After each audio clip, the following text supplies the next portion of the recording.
My name is Anna. I am 25 years old and work as an architect.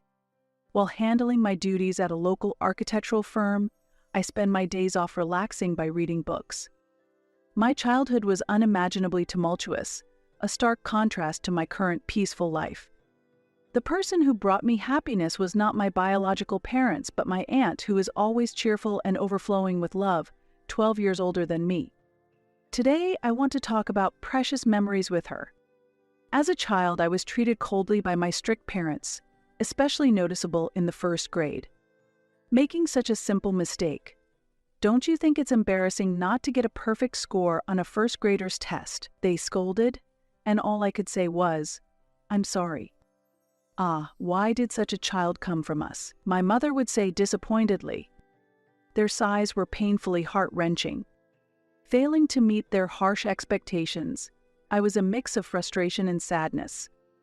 I was born into a doctor's family in a posh residential area of a provincial city, with a doctor father and a nurse mother. From my early childhood, I was sent to private schools, expecting to become a doctor. However, contrary to the expectations of my family and friends, my academic performance was mediocre, and reaching the top ranks was challenging. Right after starting school, I felt unwanted by my parents and was constantly irritated by them. Despite this, I studied alone for long hours at home and at cram schools after returning home, striving to gain my parents' approval. On the other hand, my sister, 1 year younger than me, Doris, was exceptionally gifted academically.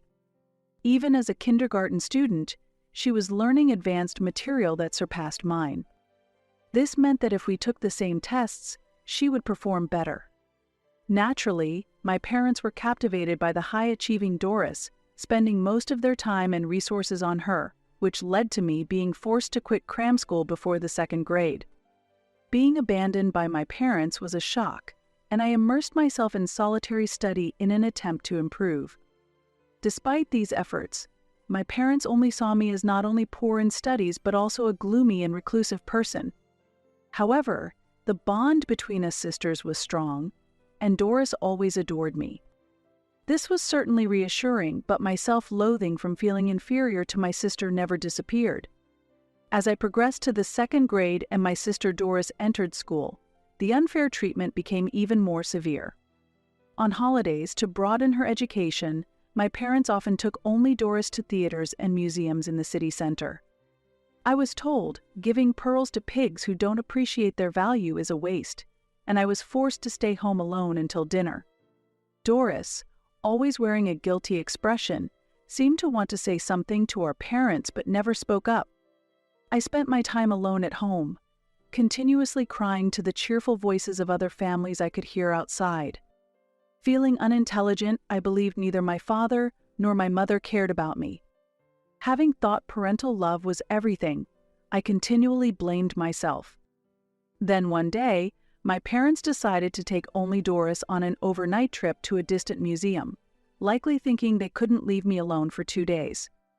On the morning of the trip, I was hurriedly woken up and taken to an old apartment in the next town. There my father, with a displeased look, rang the doorbell, and a disheveled blonde woman opened the door. It was Carole, my father's much younger sister, and my aunt. After a brief conversation, my father returned to the car without even a glance at me. Holding a large bag and left behind, a sleepy Carole said, "Come," and gesturing with her chin towards the room. I hadn't interacted much with Carole, having only spoken to her a few times as we weren't very close. My father had repeatedly warned me, "Stay away from Carole, she's from the lower class and barely finished middle school." Indeed, Carole's first impression was a bit suspicious with her pudding-like blonde hair and gray sweatshirt. Yet, while apprehensive about being left in her care, I sat on the thin cushion in the living room. Feeling uneasy, I was suddenly greeted by the comforting smell of food. Along with it, Carole appeared, holding a tray with clam chowder and scones. "Didn't have breakfast, did you?" she asked, to which I cautiously replied while sipping the clam chowder, "No, thank you." The rich broth slowly spread through my mouth. Delicious. Right? Clam chowder is the best for breakfast, Carole laughed. Carol's warm smile and the clam chowder eased my tension. Over the next 2 days, Carol took great care of me. The stews and risotto she made were delicious, and I ate without any reservations. While she watched over me, she would smile and ask, "Want some more?" as she offered additional servings. Furthermore, Carol took me to the zoo and genuinely enjoyed showing me around, pointing out, "Look at that gorilla. Isn't it cool?" That day at the zoo was truly enjoyable. From then on, whenever my family went on trips, I was always left in her care. Carol always welcomed me warmly. Gradually, I came to trust her and was genuinely drawn to her warm personality. Carol often said, "I always wanted a little sister like you," and treated me with great care. However, while my parents continued to leave me with her, they spoke ill of her. I heard that Carol had troubles during middle school and did not go on to high school. According to my father, she ended up in a bottom-tier job and barely made a living. "If you don't want to end up like her, don't slack off in your studies," my father would say half-jokingly when he was drunk. I had always believed my father's words as absolute, but I found it hard to accept his assessment of Carol. She was skilled in cooking and a very good person. I could not understand why she was spoken of so negatively. The difference in how my parents treated my sister and me worsened day by day. By the time I was in 3rd grade, I was given only the bare minimum of clothes and food, barely avoiding a report to Child Protective Services. Although my parents were known as local dignitaries, outsiders would never imagine they were capable of such behavior. When I focused on studying, I was told, "You're a nuisance if you don't leave the room, so get out," and was chased outside. Whether I studied or not, the situation was harsh. I wasn't allowed to return home until dusk, and without any trustworthy friends or adults, I had to spend my time learning in parks or libraries. However, on weekends, Carol warmly welcomed me. Carol was the only one who cared about my health. One day, as I was eating the fluffy omelet she had made, Carol suddenly made a proposal. "Anna, would you like to live with me?" she asked. As I sat stunned, she gently stroked my head with her cold hand. "If you feel life at home is hard, think of me as a parent. We'll eat together every day, sleep side by side, and even go to the zoo sometimes," she said. Could such a dreamlike proposal be real? Just hearing it felt surreal. "But you might not want a dumb parent like me," she laughed self-deprecatingly. I blurted out, "That's not true." Her proposal was incredibly appealing. However, I questioned whether I could truly wish for such a thing. Carol was still unmarried, and I worried that living with me might burden her. Additionally, I considered whether my parents would see it as a betrayal. "Carol, is it really possible for me to live with you?" I asked quietly. Carol gave a thumbs up and replied with a smile. "It's okay. Okay." It was an irreplaceable moment. I strongly desired to become like family with Carol, and made up my mind. Later, Carol discussed this with my parents, but their opposition to me living at her house was surprisingly strong. It seemed to stem not from affection but rather from a concern for social appearances. They disliked the idea of having to explain to the community why one family member was missing. After much discussion, it was decided that I would simply stay as a lodger at Carol Clay's house, and no adoption took place. Once everything was settled, things moved quickly. With just my essentials and my school bag, I moved to Carol's house. On the last day at home, my parents coldly said, "Don't neglect your studies. If you become a nuisance and trouble us, we'll send you to an institution right away." Only my sister seemed genuinely sad about my departure. But even my young sister could sense that I was being neglected by our family. As she tearfully said goodbye, she told me, "Big sister, I love you." Though I still harbored feelings for my family, my sister's tears pained me. When I appeared before Carol with mixed emotions, she greeted me with a beaming smile, exclaiming, "Yay, I'm so happy you've come to stay with me." At that moment, I vowed to become a family with Carol that neither of us would be ashamed of. Starting a new life with Carol was not without its challenges. Support from my parents was minimal, and I had to transfer from a private to a public school. Despite this, every day was filled with joy. When I struggled with homework, Carol would sit with me and look through the textbooks, trying her best to find the answers together. Even when I didn't score perfect on tests, she would celebrate my 90%, saying 90 points is amazing. You're really something, Anna. With Carol's support, I gradually became more outgoing, made friends to play with after school, stopped going to cram schools, and spent less time studying. Strangely, my grades improved even without much effort, and I was able to maintain top marks in my class. The chronic stomach pains and fatigue that I had disappeared a significant change for me. I believe they were due to the stress caused by my parents' strictness during my childhood. By the time I reached 6th grade, I had grown emotionally, the influence of my parents began to fade, and I freed myself from the narrow worldview they had created. As my sister got older, she started sneaking out to visit me at Carol's house. She was still performing well academically, which made our parents proud, but she seemed to have other interests and often expressed her frustrations to me. When Carol cooked, my sister would watch with shining eyes and always help out by her side. 8 years flew by since I started living with Carol, and I enrolled in a national university's architecture department. There was a special reason I chose this faculty. Also, because I received a grant-based scholarship, I didn't need to ask for financial support from my parents, and I didn't burden Carol either. On the day I was accepted to my first choice university, Carol cried tears of joy and made my favorite dish, seafood dresta. Over celebratory drinks, she sprinkled her conversation with stories of her own origins, revealing that she was the result of her mother's affair. While her father initially raised Carol as his own child, concerned about public perception, he ultimately treated her without affection. Despite her early longing for parental love, Carol entered a rebellious phase and became almost estranged from her parents, who were, in fact, my paternal grandparents. Anna, you've turned out so well. You didn't follow the wrong paths I did, and you've grown so much. By the time she was 30, the flamboyance of her youth had faded, and Carol's serene gaze was filled with deep emotion as she looked at me. It's all because you were there, Carol. Without you, I don't know where I would be. The thought of what could have happened if Carol hadn't offered to become my family that day made me shiver. Carol caressed my head with the same affection as she had 8 years ago. A year after I started my hopeful student life, a spring day brought an unexpected confrontation at my apartment. It was my parents, their eyes red with anger. "Did you too deceive Doris?" they shouted. What I replied, caught off guard. "What happened to Doris? Which medical school is she going to?" I asked back, which only deepened the redness in their faces. "Don't joke. You must know about Doris. Doris has gone off to do her own thing." My father was too agitated to finish his sentence. I knew what had upset them, so I responded appropriately. It seems Doris has enrolled in culinary school. Did you put her up to this? You've given her these bad ideas."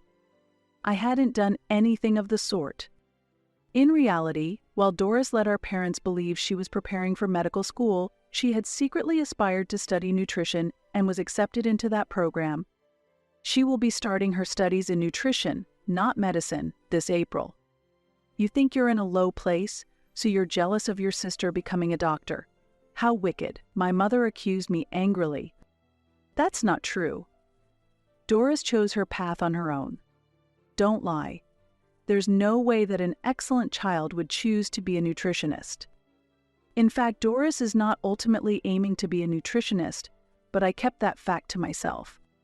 Mom and Dad have never really understood Doris. Mom stomps her feet in anger. That's your fault. It has nothing to do with Anna. What? From behind me, Doris and Carol appear. Surprised to see Doris here, my parents' anger intensifies. Then, they turn their criticism towards Carol. "Carol, is this your doing? Did you lead not only Anna but also Doris down the wrong path? I think that's none of your business." As if to protect Carol from my father's attempt to attack her, Doris steps forward. "Don't blame Carol. It was because I showed an interest in cooking that she offered her kitchen to me."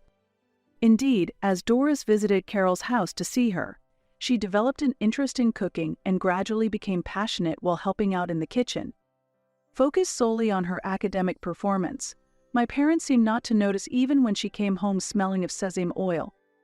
Though culinary school was considered, she could not leave home without a scholarship, so she chose nutrition instead.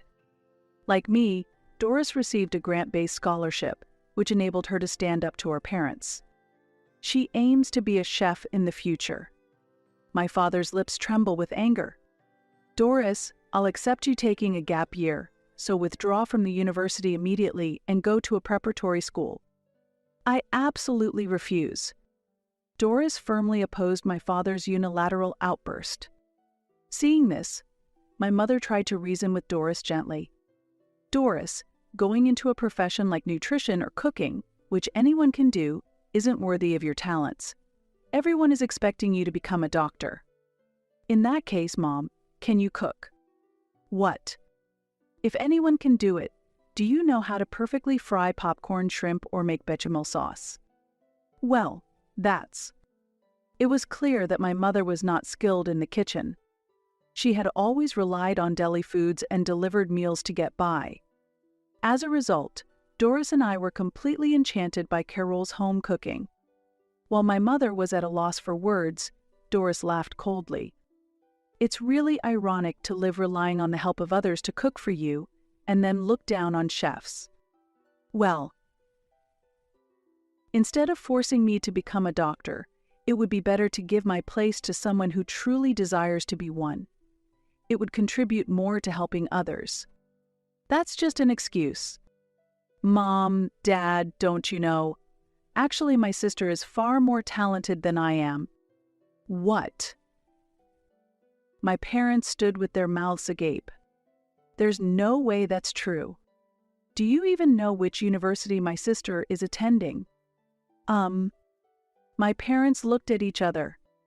As I thought, you don't know. You also don't know how excellent the architecture department is at the university she attends. She was accepted into a national university's architecture program because she is academically excellent. While it might be an exaggeration to say Doris is more talented than I am, it's a fact that I became a top student thanks to Carol's support. It's true, Mom and Dad. You wouldn't know how well I did in school because you never attended any of my parent-teacher conferences. With that, my parents lost their momentum and fell silent. I looked at them with a cold gaze. The success in raising Anna wasn't due to you, but thanks to Carol. Doris laughed as if she had given up. That can't be true. It's impossible. Don't worry. I've arranged for my tuition myself, and I'm prepared to live on my own. I've already moved my things. You didn't notice, did you? What? The color drained from my parents' faces as they had been furious just moments ago. Carol watched this unfold, looking completely fed up. You both were only ever interested in grades. It's a shame that your wonderful children weren't understood for who they are. Feeling humiliated, my parents groaned in discomfort. Being pitied by Carol, whom they had once looked down upon, must have been the ultimate humiliation. But that was the reality. My parents found no words to retort. Eventually, Doris left home that day with the help of a friend, relocating to another state, over 5 hours away by car. I didn't expect this incident to prompt any improvement in my parents' behavior or make them back off from Doris and me. When I advanced to my second year of university, my parents suddenly called me. I couldn't shake off an ominous feeling. No matter what they say, I would firmly refuse to return home. We met at a restaurant they frequented, but when Carol accompanied me, my parents clearly showed their displeasure. As soon as we sat down, they spread out numerous pamphlets on the table, all from universities with medical schools. What's this? We're giving you a chance to retrieve for medical school. Isn't that a good deal? We're offering you a chance to redeem yourself. Show that you can surpass your sister because of whom you've been looked down upon. Such an unexpected turn of events. How foolish. They really don't understand. But I decided to play along, just for amusement. Really? I'm so happy. Maybe I can actually get in here. To think that you both care so much about me. I really should be thankful." My father nodded, looking pleased with himself. My mother's face also brightened. As if that could ever be true. I couldn't hold back my laughter and burst out laughing. Ha, ha, ha, ha. What's wrong? I just laughed seeing Dad so happy. To take such a proposal seriously? Impossible? After all, I have my own life. What? The moment my parents realized I was joking, their faces rapidly turned red. They are as quick to anger as they are far from the intellectual caliber of a doctor. Doris has never looked down on me. It's you who have always looked down on us. That's, well. Anyway, I have no intention of trying for medical school again. I responded with firm resolve, and a vein throbbed on my father's forehead. Why can't you and Doris understand the nobility of being a doctor? Is this also Carol's fault?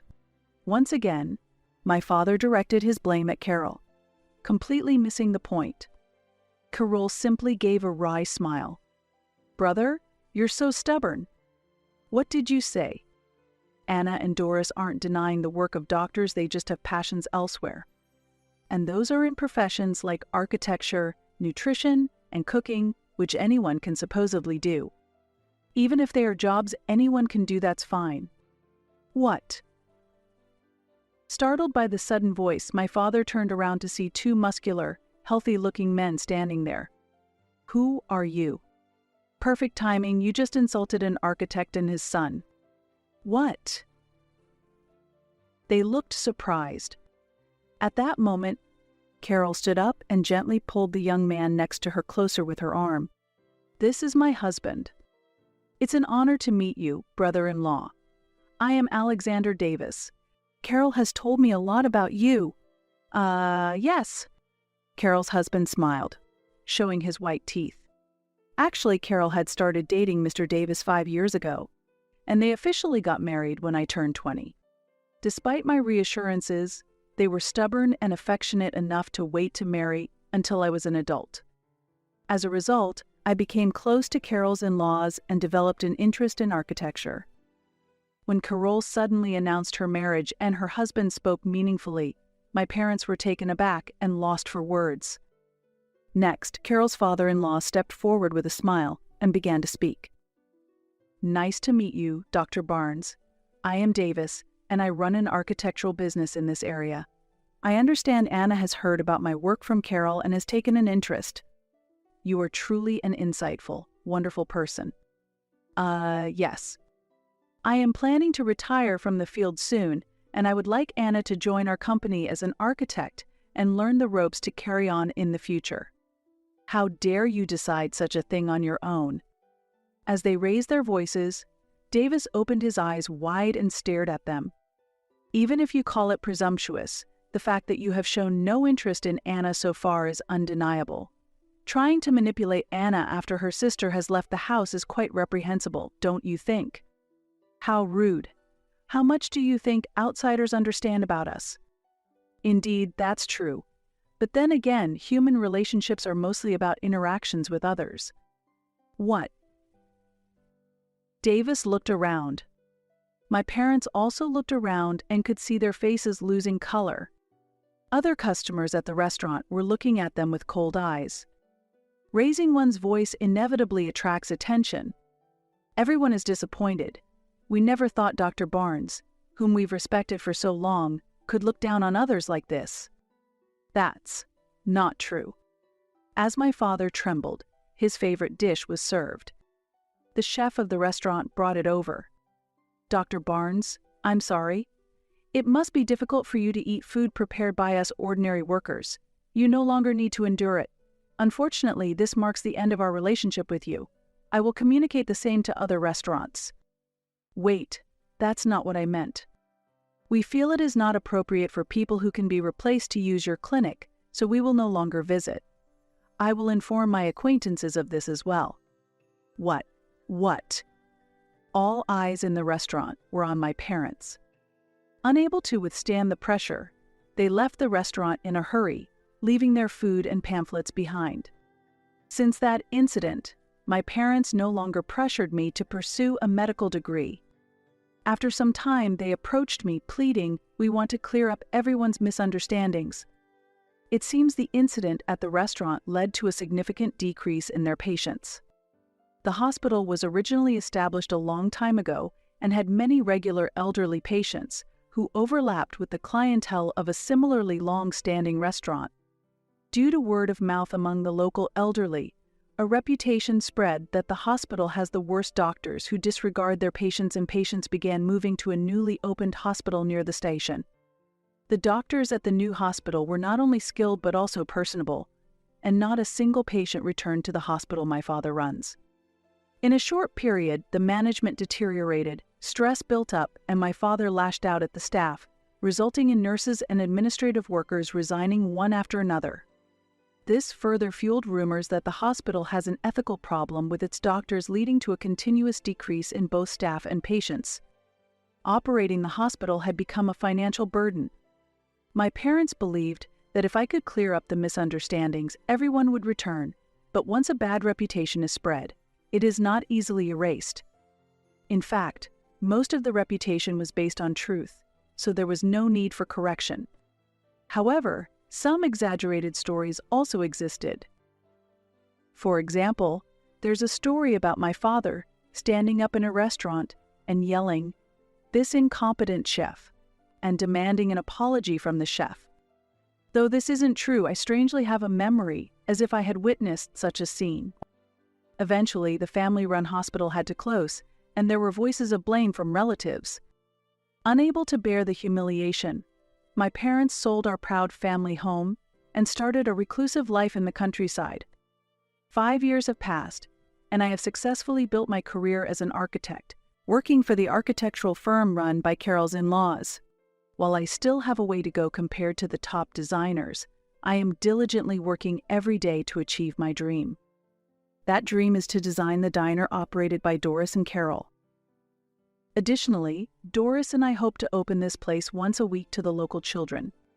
Just as Carol saved us, we want to give back to the children. This is a deep wish and lifelong vow for us sisters. Supported by Carol and colleagues who share this dream, I am living a fulfilling life